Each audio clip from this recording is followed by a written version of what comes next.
Tell me where are you from, Billy boy, tell me where are you from, charming Billy. What song is that? He's a young boy that wants to go scouting like a scout.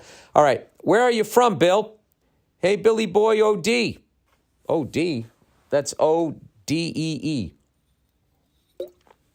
Not sure if you saw it floating around Twitter, but there was an article written by a guy who said it's racist when people ask where he's from.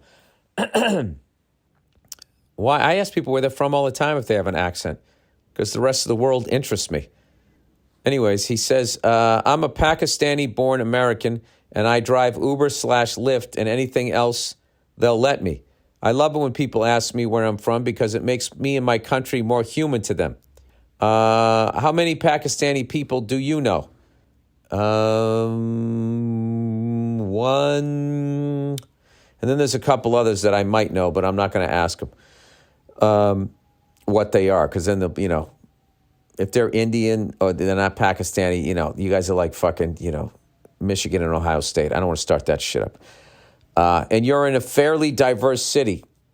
Exactly, Bill. Probably only a few, if any. So that's why I love it. I don't like how you just fucking assume that shit, even though you were right. Sometimes I just say one of those countries that gets bombed a lot.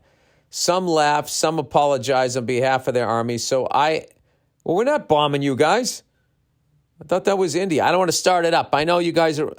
Problem is people in Pakistan and India, they're Led Zeppelin fans, all right? And then Zeppelin wrote that song, Kashmir, and then that just started the whole shit up again. As far as I know, that's what's going on over there.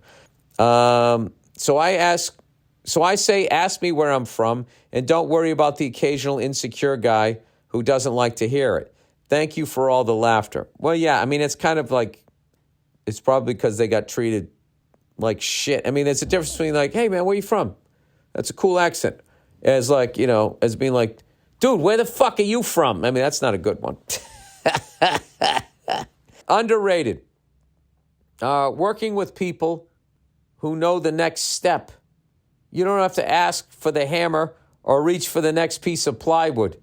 It doesn't matter what you're doing. If the person you're working with can handle doing what they're doing and also seeing the project as a whole. I'm writing this because I'm currently experiencing that.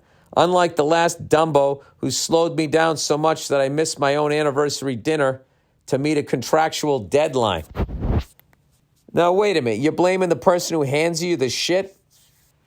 I don't know. You should have been cracking the whip a little fucking hard. Is that politically incorrect as a white person to use that fucking expression?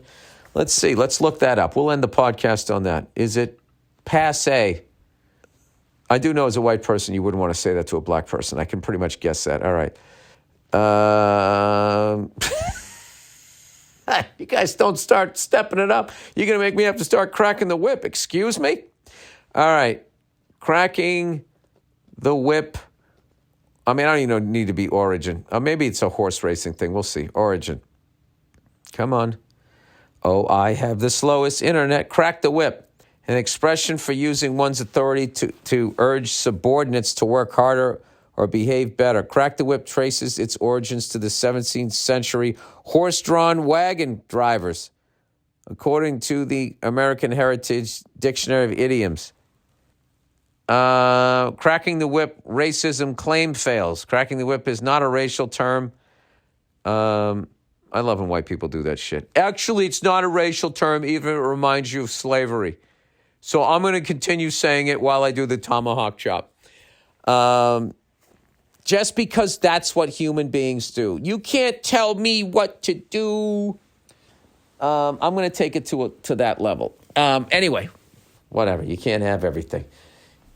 All right, that's it. I almost said you can't have your cake and eat it. And I was like, wait, was that a reference to slavery? No, that was a cakewalk.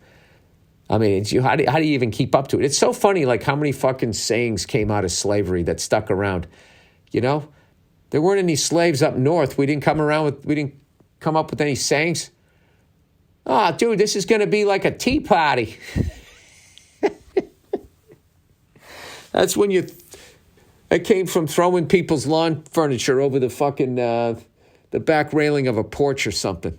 And it's a reference to it. I don't fucking know what it is. All right, that's it. Go fuck yourselves, and I'll check in on you on Thursday.